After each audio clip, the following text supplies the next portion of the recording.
Is Riddhi going to start? Riddhi? Good morning, everyone, and welcome to the launch event of Impact 4. Impact is a pioneering research initiative which focuses on studying the behavior aspects of data privacy. It is run by behavior science specialists at Busa Center for Behavioral Economics and the Center for Social Behavior Change with support from Midturn Network India and Midturn Network. I'm Riddhi Podar and I work with Busara. We're going to kick off today's event with a welcome address by Pawan Mahedi, who is the Director for Center for Social Behavior Change. So, Pawan, over to you. Thank you, Riddhi. First of all, at the very outset, I'm very, very excited to be here in the company of a very distinguished panel to talk about privacy. Privacy, since I come from a legal background, I just wanted to add a note that privacy is ultimately a set of normative expectations evinced by society in order to facilitate a pretty wide range of things. Things like the protection of bodily integrity, or it's not just the control and seclusion of personal and private information, but it covers a wider gamut of things. Uh, on behalf of CSBC at Ashoka University, I would like to extend a very warm welcome to the distinguished panel constituting this workshop. We have some truly inspiring people who will deliberate about the importance of privacy, the challenges of fostering privacy in civic society, and the possible use of behavior science to make people more privacy conscious and and make smarter choices regarding their practices of sharing information, both voluntarily as well as involuntarily.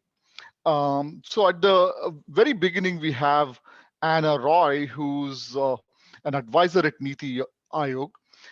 She heads the vertical dealing with data management uh, and frontier technologies.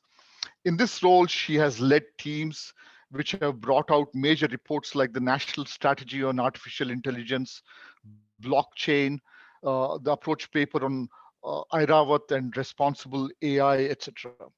Ms. Roy also heads the Women in Entrepreneurship Platform, a NEETI flagship that works towards developing the entrepreneurial ecosystem for women in India.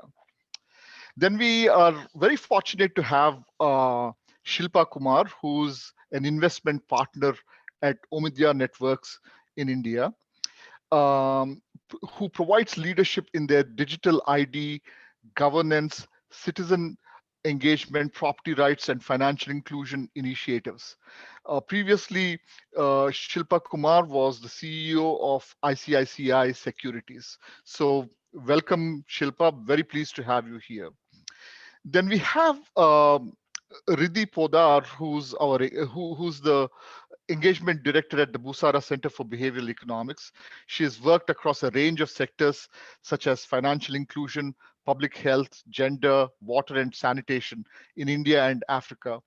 In the past, she has consulted governments, private foundations like BMGF, as well as bilateral and multilateral agencies such as the World Bank, USAID, and ADB. So thanks, Riddhi, for being a force of nature in this entire project. A warm welcome to you. Then we are really thrilled to have James. I haven't seen James in a long time. So James, at a personal level, I'm delighted to have you back here. He's the former CEO and board member at the Busara Center for Behavioral Economics. As the CEO of the Busara Center for Behavioral Economics, his responsibilities had included the organization's overall strategy and planning, developing the center's new partnerships and revenue streams, and overseeing Busara's international offices in Nigeria, Kenya, and Uganda. But above all, the thing that I really love about James is he has a very keen sense of what a behavioral experiment should look like. I can clearly see that he loves designing experiments, and he has a deep insight into human behavior. So welcome, James. I'm delighted to have you here today. Um, The last but not least is Pooja Haldia, who's been the driving force of this project. She's the leader of this project. She's a senior advisor at the Center for Social and Behavior Change. She has been there from the beginning, since the founding of CSBC. She again is a force of nature. She's worked in a wide variety of areas: healthcare, financial inclusion, nutrition, and her professional background is from the prestigious McKinsey. She's a keen experimentalist like James, and she's a behavioral scientist by practice. And she too has very deep insights into human behavior. So I'm thrilled to have my colleague Pooja Haldia here with us today. Um, in terms of the institutional sort of structural relationships that have animated this project, we of course have been supported very generously by Omidyar Network in India, and everyone knows Omidyar Network really, really well. It's a household name.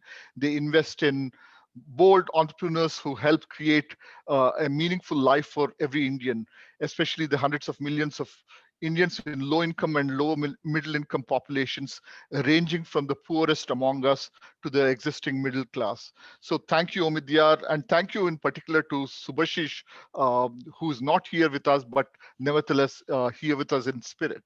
Then we have Busara Center for Behavior Economics, an organization which has actually been the inspiration for CSBC when we were founded. The Busara Center for Behavioral Economics is a research and a consulting firm that applies and advances behavioral science to address the most challenging development problems in India and across Africa. So I'm delighted that we were able to partner with Busara. It's been an enlightening experience for us, and they have always been a great support and an inspiration for CSBC. And finally, we have CSBC, where I work.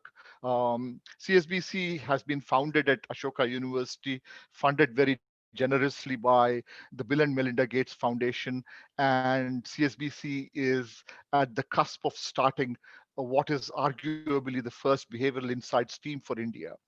And finally, I'm pleased to be here. I work at CSBC. I'm a social scientist by training, and I used to be a lawyer in my previous life, a very bad one. But hopefully, I will be able to contribute a point or two to the discussion, which will, without a doubt, be an incredible discussion. Thank you very much. So perhaps we can go to Anna's contribution to this discussion today.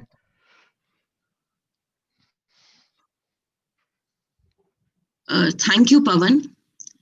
First of all, I would like to thank the Center for Social and Behavioral Change team at Ashoka University for giving me this opportunity to be associated with the launch of their report on behavioral experiments in data privacy.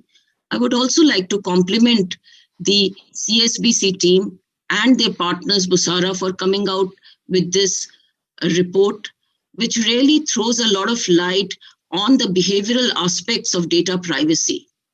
The way it has put the user of the data at the center is commendable, and I compliment them for their work, and I hope that going forward we will be able to associate with them in this regard for more such work which helps us in improving our learnings on the subject of data use.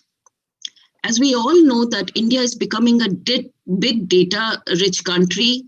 It has cheapest data rates in the world, and with more than 700 million internet users, it is fast emerging as the data warehouse, really, if I may use that word. I head the Frontier Technology vertical in Niti Aayog, and as in that role, how to deal with data is one of the major areas which I am concerned with. We have several such projects like the National Data Analytics Portal, which is also supported by Omidyar, as well as other initiatives like the National Strategy on AI and the Data Empowerment and Protection Architecture, which has been put up on our websites. So basically, our role is to see how we can leverage data. In the national strategy on AI, we have looked at data as something which should be used in a transparent manner. So our effort has been to explain the data owners what the data, the benefits of the data can be brought to them. In that respect, we have proposed a data marketplace in the strategy document. Essentially, it is to incentivize the data owners to share data. But sharing of data can only happen if you bring about a basic, a structure in place where the data owners is not, thought that they are being taken for a ride or their privacy is being infringed, but you actually bring in the consent framework. And when I say consent framework, I don't mean that, 2-page, 8-font consent, which you see on many of the data, on many of these, platforms, where you simply, at least I just click, I agree, because neither do you have the time, or you really, I don't think anybody really kind of, gets into what they are agreeing to. And so when I say consent, it has to be very clear, it has to be very precise, very objective, very to the point, and very simple. So that is the consent which we talk about. And if you provide that kind of a framework to a data user and bring it without any opaqueness or without any secrecy, bring it upfront, so we can actually leverage that data to the benefit of the larger society. And why do I say benefit of the larger society? This is the data, this is the DAPA framework where we have kind of, working on it. And already under a sandbox, regulatory sandbox framework, it is being tried out in the financial sector. Today, the last mile is always a problem. If you go to a bank, no matter how many schemes the government can fund, the banks, being risk averse, will be looking at what is the collateral, what is your repaying capacity. Now, in this framework, leveraging the digital footprint really gives a big boost to the credit profile of an individual. And you cannot leverage the digital footprint unless you have a robust data sharing and consent mechanism. So that is where DAPA comes in. We have started off small with banks, and we hope that going forward, we'll have more such agencies on board. There is already a platform where GST data is proposed to be leveraged for credit to MSMEs. So similarly, whether it is mobile data, whether it is any other data, leveraging digital footprint becomes important. But on the other hand, we also have to strike a balance by ensuring that the privacy is not infringed, and one does not feel that through this mechanism, it gives a backdoor entry to any, whether it's the government or any other agencies, to kind of infringe on the personal space of a data provider, of a data owner.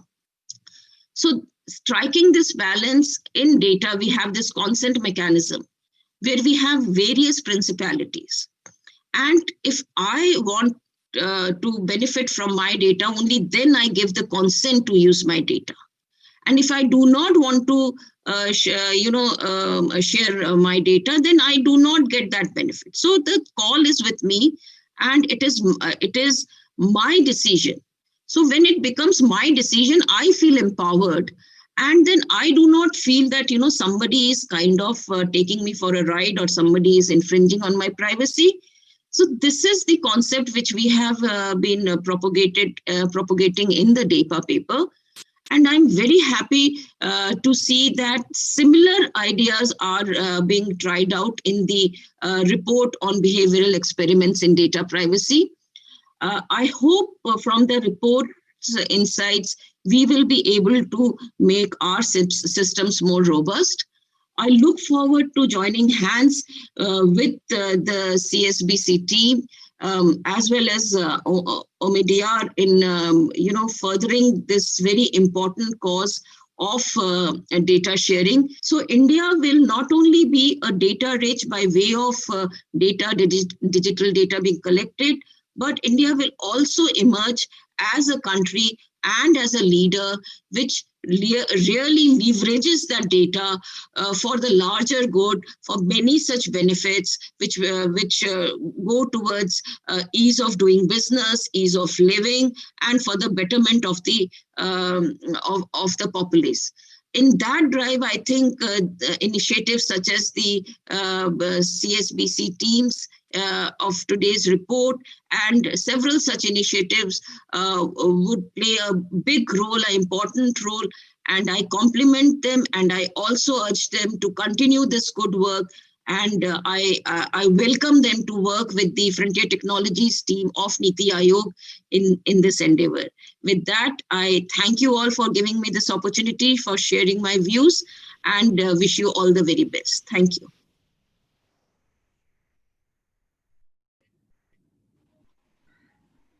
So thank you, Anna, for that wonderful message. I now request Shilpa Kumar, who is an investment partner at Omidyar Network India, to share a few words with us. Shilpa? Thanks, Riddhi. It's a pleasure to be here today, launch of your report. And I would really like to talk a little bit about Omidyar, what our interest is in this work, and why, in a sense, we chose, the behavioral route. Like Pavan said, really at Omidyar Network India, we do believe that we'd like to back what we think are bold entrepreneurs who create a meaningful life for every Indian, particularly the more vulnerable part of the population. And our thesis is really that to drive empowerment and social impact at scale, we need to work with entrepreneurs across the spectrum, whether they are private, nonprofit, public sector, as long as the focus of the work is tackling India's hardest and most chronic problems. I think we feel that at times, solving a problem really means throwing more light on what the issues are. And therefore, we find research entrepreneurs are an important part of actually building awareness for a problem.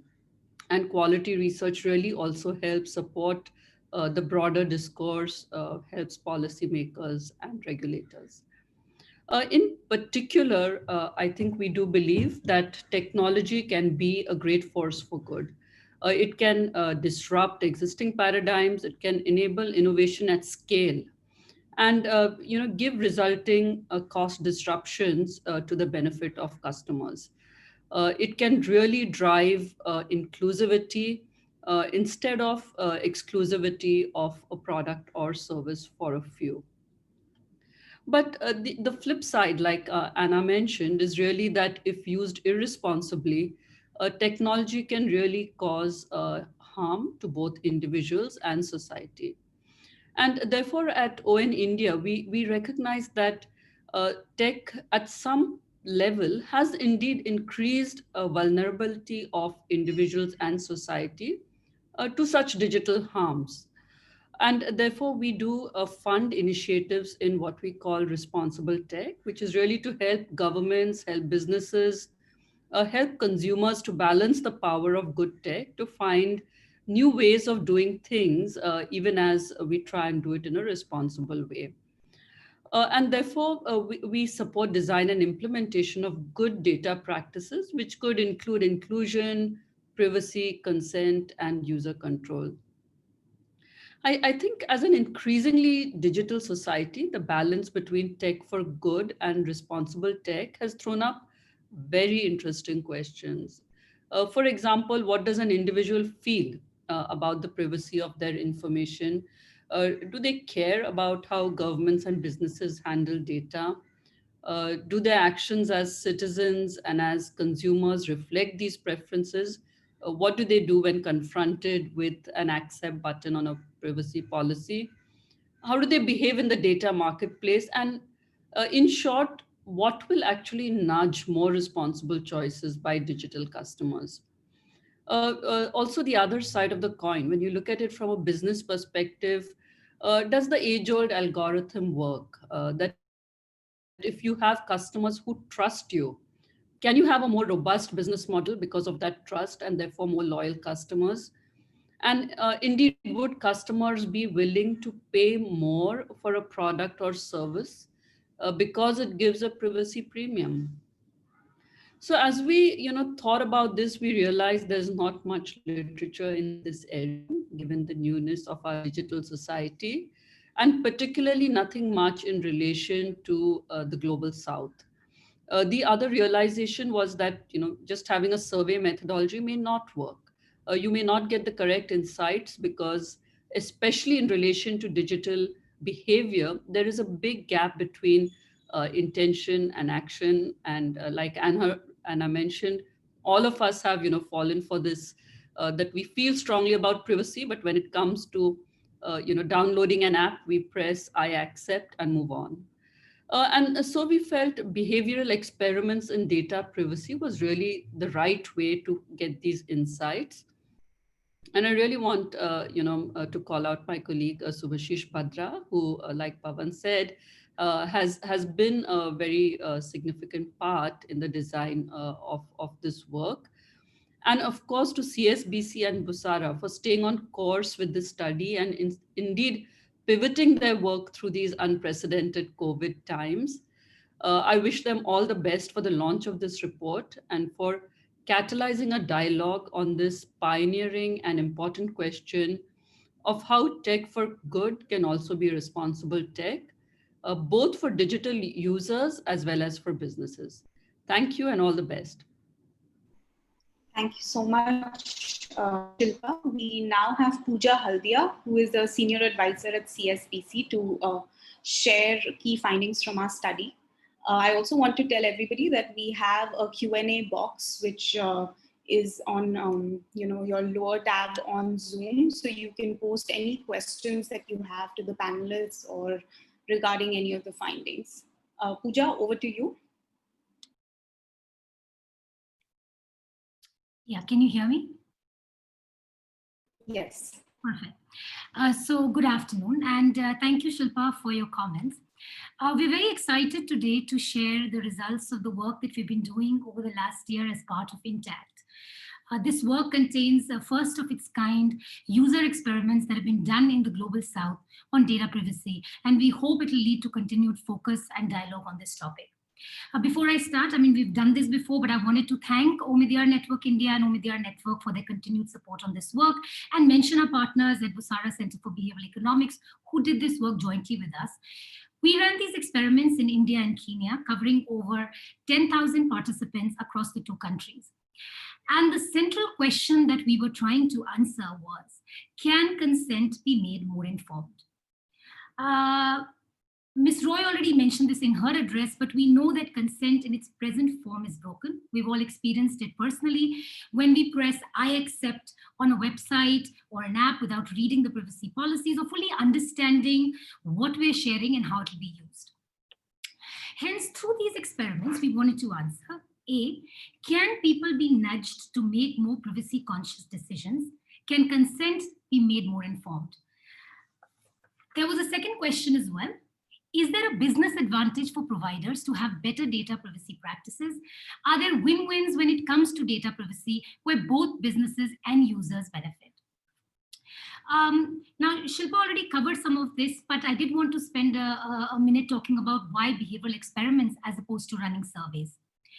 The reason is that we wanted to see how people behaved and not what they said. And this is very critical in the area of data privacy because consistently we've seen that when asked, people always say they care a lot about their privacy, but their actions often don't reflect it. This in literature is called the privacy paradox. And so it was critical for us to see if anything we actually did changed behaviors and not just what people said or felt. Now, why does this privacy paradox exist, this gap between that we see between our intent to protect our data and our actions? So this is the realm of behavior science, and behavior science tells us that we are often irrational and heavily influenced by the context when we make decisions. Who we're with, where we are, how we feel, and how choices are presented to us all make a huge difference to the way we behave and come in the way of our good intentions. Now we know that, whether it's when we can't stay away from that last cookie despite our resolve to lose weight, or we procrastinate a medical test, or we forget to take our supplements even though we know it's critical, there is often this intent to action gap that exists in many parts of our lives. Now, there is, and behavior science, by the way, also works on the premise that we aren't randomly rational. And as Dan Ariely put it famously, we're all predictably irrational and exhibit the same biases, the same irrationalities when we make decisions. And that's important, because if we were all random in our behavior, then we couldn't really design nudges or behavioral solutions that would work for most. Now, there is a case to be made that we are even more subject to these biases when it comes to data privacy, just given the sheer complexity of the decision making. Firstly, there's a problem of information asymmetry. Companies, for example, know much more than you do on what will happen to your data. Further, decisions regarding privacy policies involve complex trade-offs.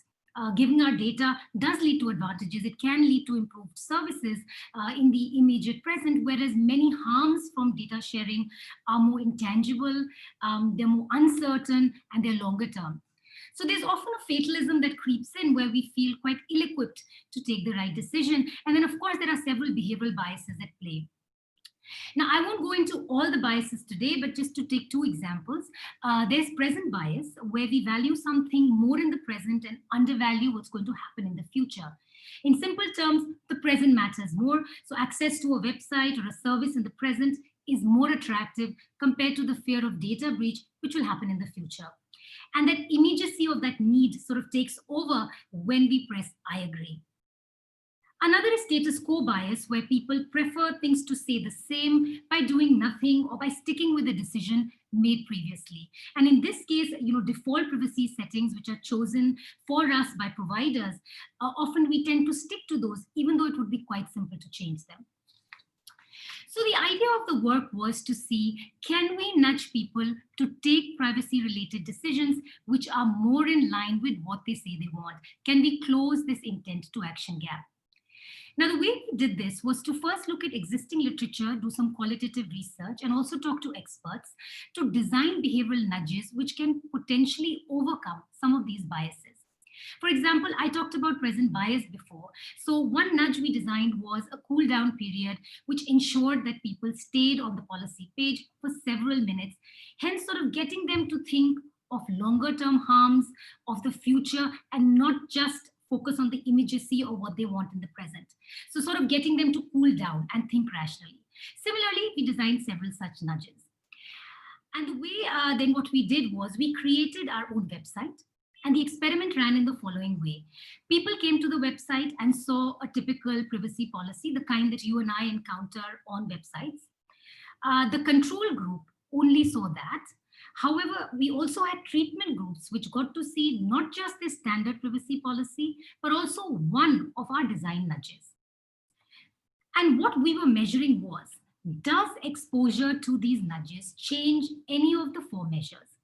1, we looked at the time spent on reading the policy. 2, the comprehension level. And 3 and 4, more importantly, sharing sensitive and sharing personal information with the website. That is, we looked at their data sharing behavior. To clarify, we were looking at 2 types of data sharing. Sensitive data, which sort of asked for some past wrongful behaviors that people may have indulged in. For example, did you steal something more than $100 in the past? And personal information, which was more specific. There was specific information about them. For example, their political affiliation, HIV status, and so on. Now, answering all of this was optional, and the idea was to see if exposure to a nudge, seeing a nudge next to the privacy policy, does it impact their behavior? Does it impact these measures, especially when it comes to their behavior on data sharing? Now, let me quickly run through the nudges that we designed. There were 7 broad buckets of nudges, and some were softer nudges. And when we say soft nudges, we mean these are where the tweaks needed are very small.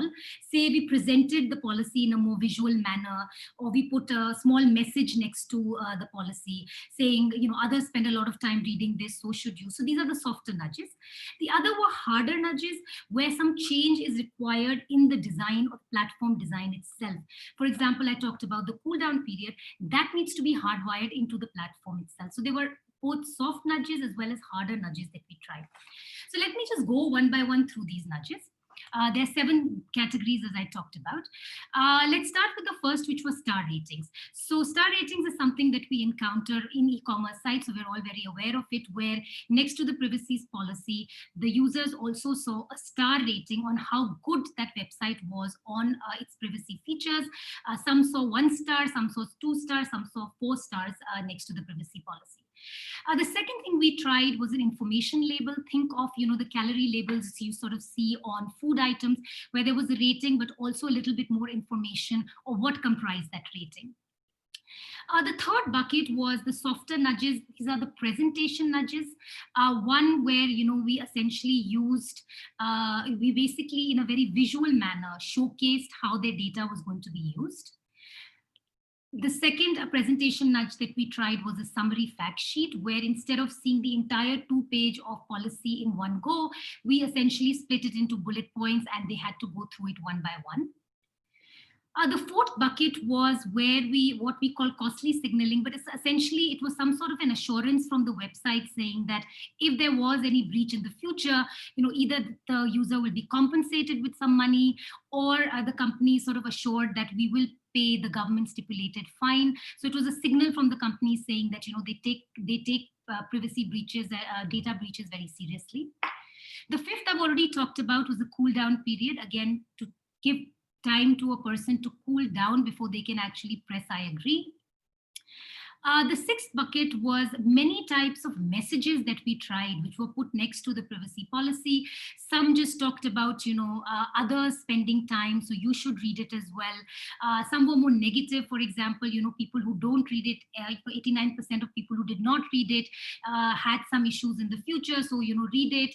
There were other messages around, again, privacy signaling message saying that, if you have any privacy concern, you can reach us out at XYZ.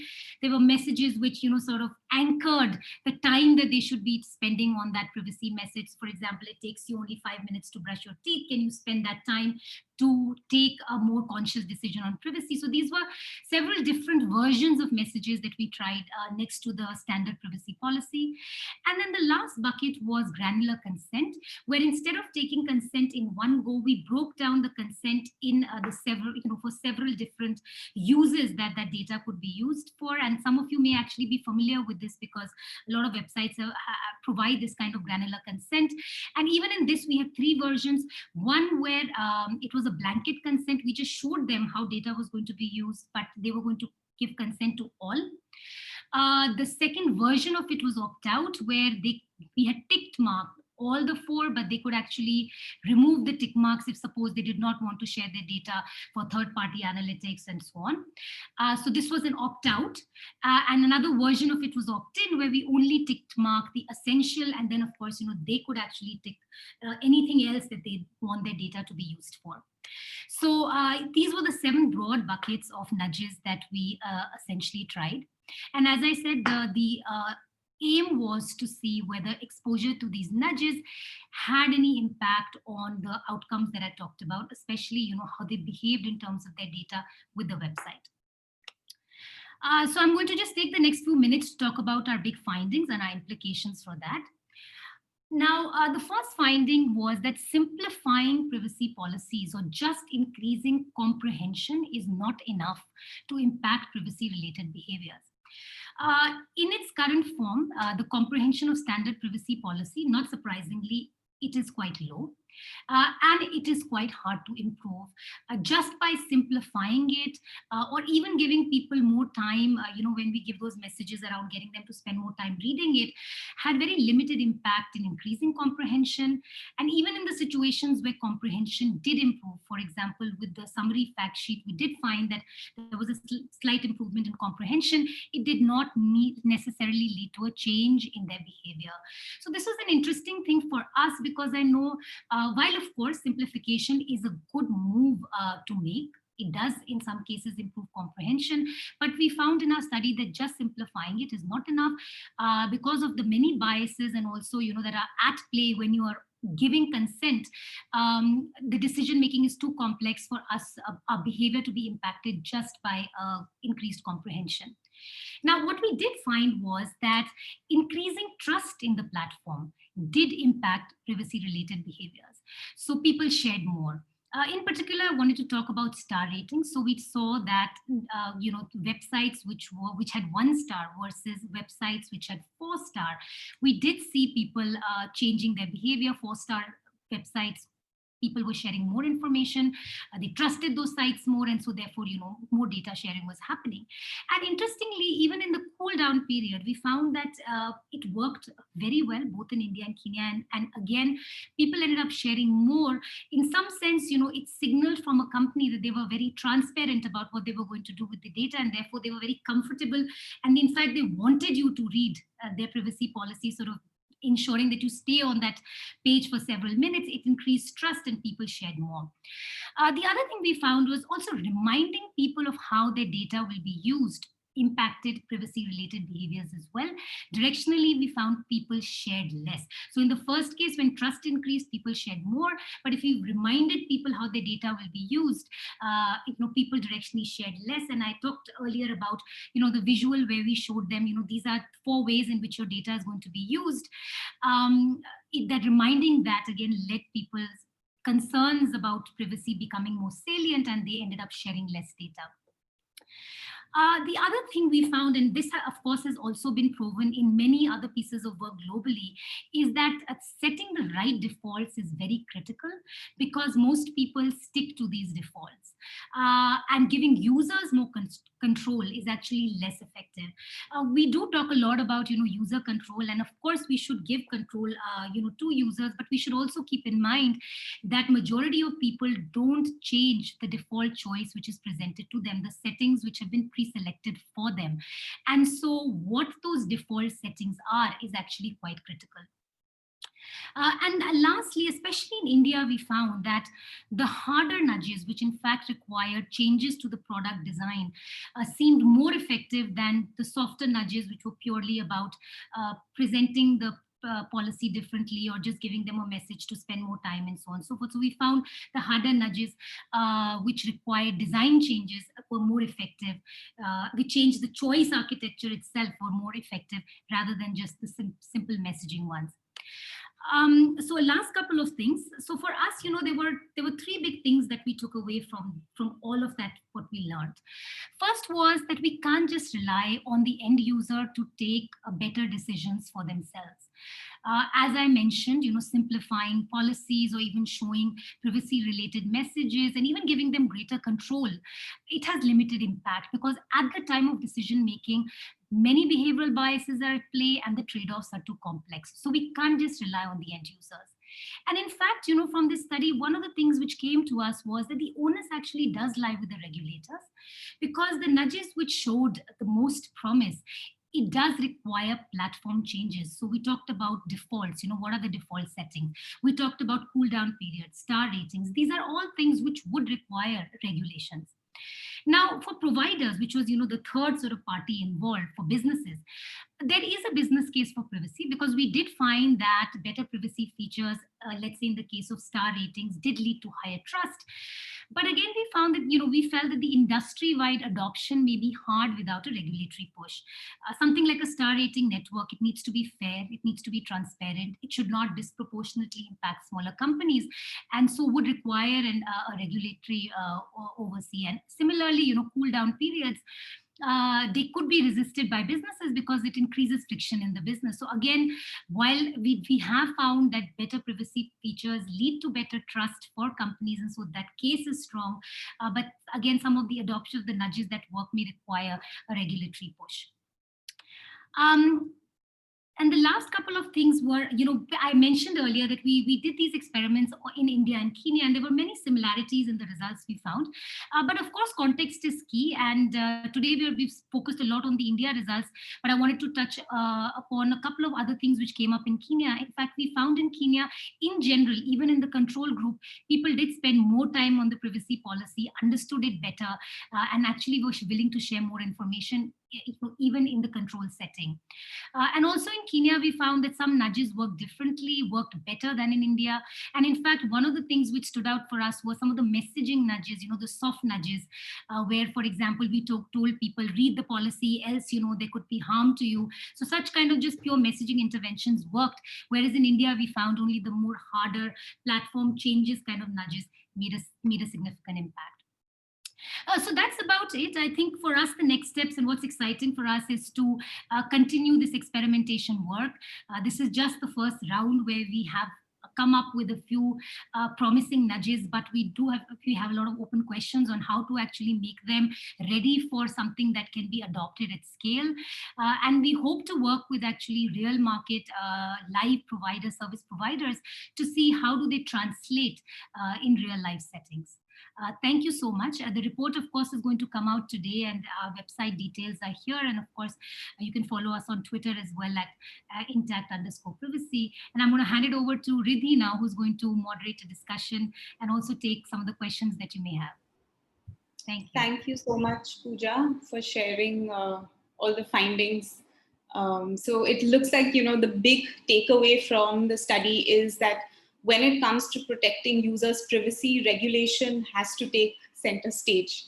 And, the study comes at an opportune time for India, where we currently don't have a regulatory body in place. And also in terms of legislation, the PDP bill is yet to be tabled in Parliament. So the time is right for us to be discussing, the role which a regulator can play and the findings from this study. Of course, internationally, we have the GDPR, which has set the tone and the standards for protecting users' privacy. But as behavioral scientists, we place a lot of importance on context. And also the findings of the study, clearly highlight that people's socio-cultural and economic reality play a great role in their preferences and their behaviors. So I'm going to start the discussion with, asking James if he could touch upon the reasons why we chose to conduct this study in India and Kenya, and also a little bit about the timing of carrying this out during the pandemic, when we have seen a surge in digital users. Sure, thanks, Riddhi. So I think, there's two very obvious reasons for why India and Kenya were chosen.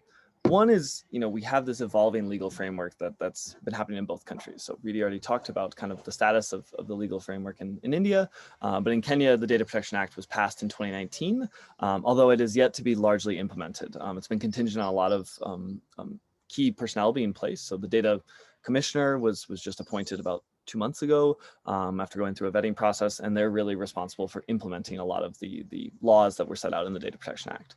So I think based on that, there was a lot to work with in terms of implementation. There was some general legal framework, but a lot of it came down to how it was going to be implemented, and that was an interesting question in both settings. I think second is you have a very vibrant private sector that is actively accessing user data and has been using that to develop new products, both in terms of financial services. We see a lot of that in Kenya with smartphone usage and financial services that are based on your smartphone activity, as well as social media, which is present very large in both economies. And I think the third one is that we had 2 large national ID programs going out, which is a very state-led kind of data collection activity, which can be used to greatly enhance government services, implementation, a number of things, but also leads to a lot of data in the hands of the state and wants to be monitored and compliant with the right legal frameworks and the right understanding of how consumers are going to engage with that. So obviously Aadhaar in India, but also Huduma number in Kenya. And so I think we wanted to see how this was different. We had some parallels in terms of the general institutions that were being set up, but also a lot of subtlety and nuance in how they were being implemented. I think none of us expected this project was started in December of 2019. None of us expected the massive shift to digital services and digitization that we would see as a result of COVID. But I think that shifted a lot of our questions to be more exclusively focused on online platforms and really kind of how people are engaging with more and more of their life on a digital environment. Absolutely. In fact, just to shift gears a little and to discuss the role of businesses, particularly over the last 9 months, we've seen that so many more users have been added to digital platforms. So my next question is, to Shilpa, since she's so cued into the digital startup space as an investor.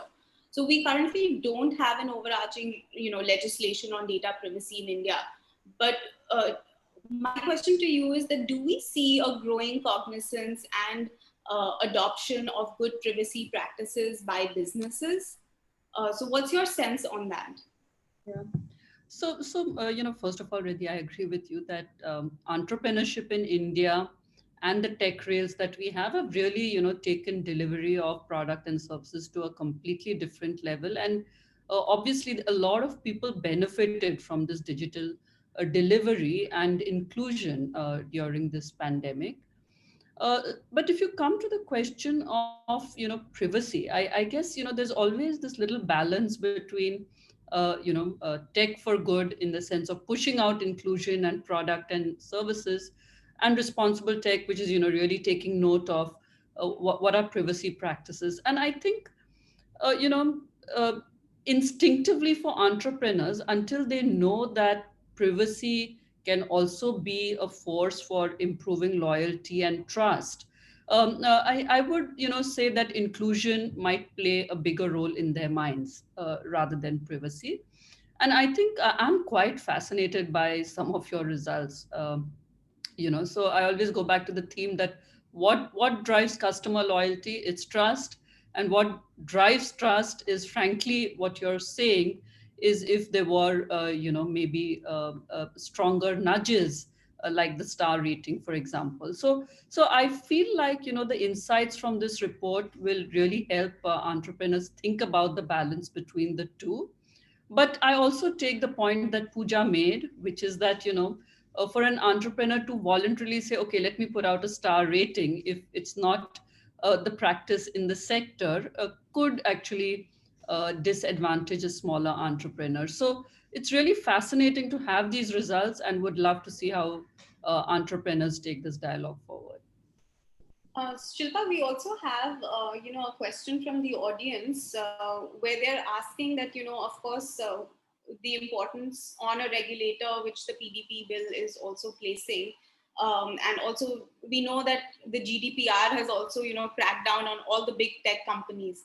So what implication can be expected for the big tech companies, once the PDP bill comes into play, once we have a regulator? So what does that future look like, in your opinion, for big tech companies in India? So let me answer it at a more generic level, to say that look, in any new and nascent society, there is always a point where the balance kind of shifts in a sense of innovation and control. And interestingly, just yesterday I was chatting with someone from the African continent, and there was a comment made that, look, M-Pesa would not have happened if the regulator had stepped in first. And so I think there's always this dynamic between first innovation getting pushed, and then in a sense regulation catching up. So I think the fact that there's a data bill coming, I think that's good news, because as things become more mainstream, there's naturally a need for improved regulation in the space. Absolutely. My next question is, for the Intact team, Pawan, James, and Shilpa, even you can answer. So, there are players such as Apple who are introducing nutrition labels for privacy, which is basically like icons, which will show you what is the sort of data which apps are collecting, which of these are linked to you, and who they're sharing your data with, etc. And a similar nudge which we had in the form of the star ratings and the information labels has also been seen to work on Indian respondents in our study. So what are some of the challenges that you see in operationalizing something like a star rating or these nutrition labels in the Indian context? Pawan, would you like to take that one?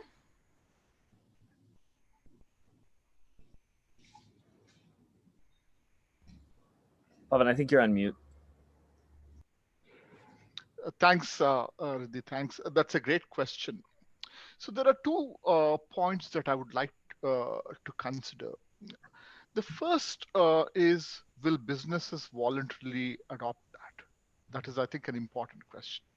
And if they don't, then it's a clear case of a market failure, which then begs for regulatory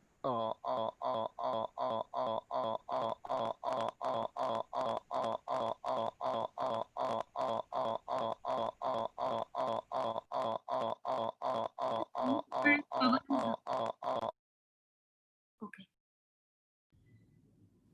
Pavan, I think there was some issue. If you could just, start from the top again, and you're on mute. I think there is some issue with his audio. So why don't James or Shilpa maybe? Yeah. Yeah, James, maybe after you. Sure. I think the biggest constraint with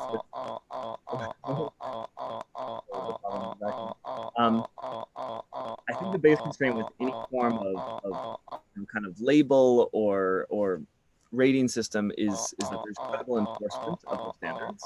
I think that requires central coordination from a regulatory body that's well resourced and well supported. If you imagine, similar areas this has been operationalized in terms of food standards or other sort of quality assurance methods, there's a clear enforcement body that with clear implications for if you fall below a certain standard. I think right now, we had an assumption about that potentially being implemented, but I think it requires a significant level of commitment from a regulatory agency with significant resources. And I think that's the biggest constraint we see with enforcing this. Yeah. And if I can add, I think in the long run, businesses will always benefit from loyal customers. I mean, I think all businesses know that.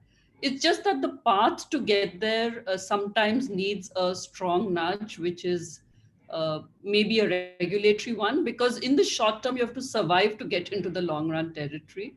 And therefore, in the short term, if there's someone who voluntarily puts it out and does not survive, then that's an issue. So, my own experience when I used to run a business as well is, frankly, if it's a level playing field, it makes for easier adoption.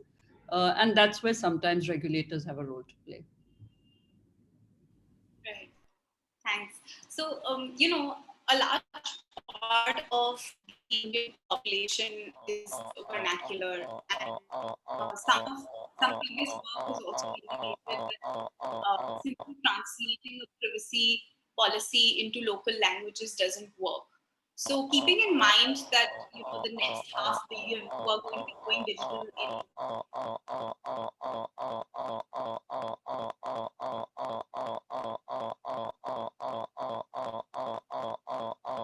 Can I just request the host to put power on mute?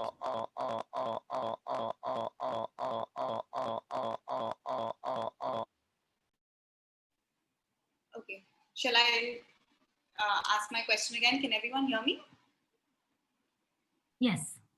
So my question was that, keeping in mind the next 500 million who are going to go digital in India, my question to the Intact team is that as a follow-up, the nudges that we've tested, apart from these, what are the other behaviorally backed nudges or interventions which could be interesting to test for these populations, which are, vernacular, might not, really be able to read your terms and conditions. So what can we really do for them? James, Pooja. Yeah, I'm happy to jump in here. I mean, I think there's good research, some conducted by or commissioned by Omidyar Network, which just shows that even the most educated consumers do not engage with terms and conditions, right? You could have law students who are very well versed in writing terms and conditions, don't actively understand them or engage with them, and that's just a failure in our system that, you know, we have come to accept the default that you're not supposed to understand the subtleties and legalese that you're signing on over to.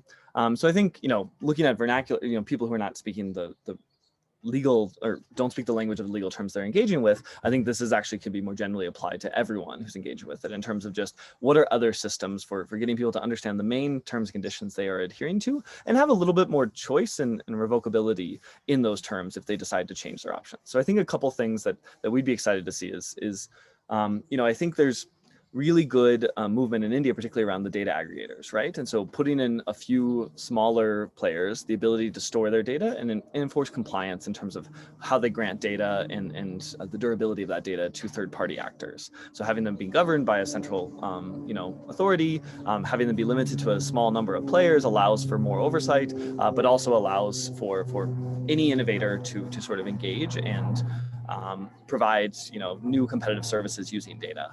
So I think that's one that seems to limit the scope. I think second is this idea of having people state their preferences and revisit them. So I think that's a hard, complex in terms of logistically implementing it. But I think what you often have is when people are signing up for services, they're willing to sign over anything just to understand what the service is and if it's going to be beneficial to their lives.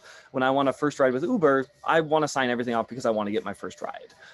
Thereafter, I may have, you know, updated preferences on what I'm actually comfortable sharing with Uber long term. And I think the ability to temporarily revisit those preferences and really understand what has been used for my data and how it's been used in a way that allows me to really update that. I think we have this idea of hot state versus cold state preferences. In a hot state, we often are willing to sign away anything and really change our preferences to be much more present biased and oriented towards what we want right now. But in a cold state, we make more rational decisions. So how can we trigger cold state privacy sharing preferences, either later or potentially having people select those earlier and then reminded of them at the moment of data sharing.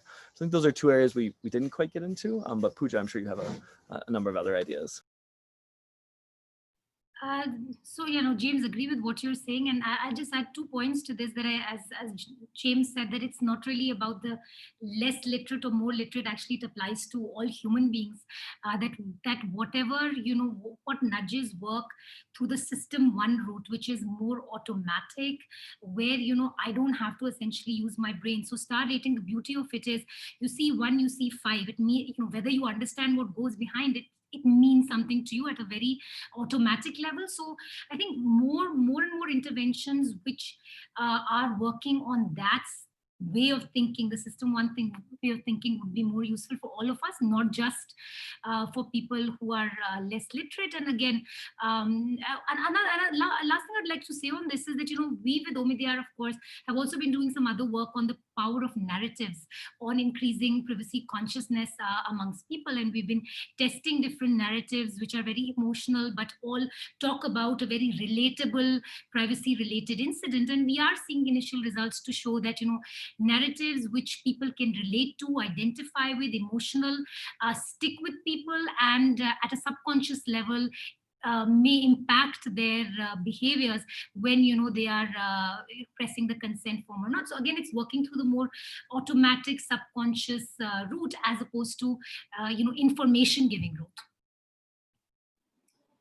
Thanks, Pooja. So we are nearly at time, but I request if everyone can just, you know, maybe stay on for 5 extra minutes, because we're getting a lot of interesting questions from the audience. So there is, of course, this comment on how, you know, an audience member is asking if awareness on cyberbullying would make people more cognizant of how they're sharing their data. We also have another, you know, question on follow-up studies, or and they ask that is the data that you've gathered strong enough to extrapolate into broader statements like only hard nudges will work in India? So Pooja, would you like to answer that one? on the robustness of our results of making these statements? Do we need to do further testing? What are the sort of follow-up experiments that we would like to conduct going forward? Yeah, so obviously, all of this has been done, especially during the pandemic in in sort of an online setting, and we created a website. So in some sense, it was not necessarily real world. It's not that they went to an Uber site and were making these decisions. So I guess for us, like the biggest thing now going forward to check the robustness of all of this would be to see whether the same results hold in real life conditions. When James talked about when you're in the hot state, you really want that service. Can these nudges work even in those situations? And that's the work that we'd love to continue doing.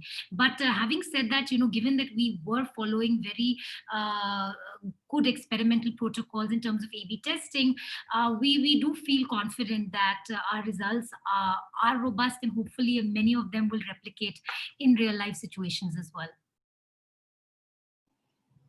Great. So, just a question to all the panelists. Do we have a wish list of, what we would like to see in terms of regulation, in terms of business practices for an improved privacy environment in India? Maybe Shilpa, you could go first.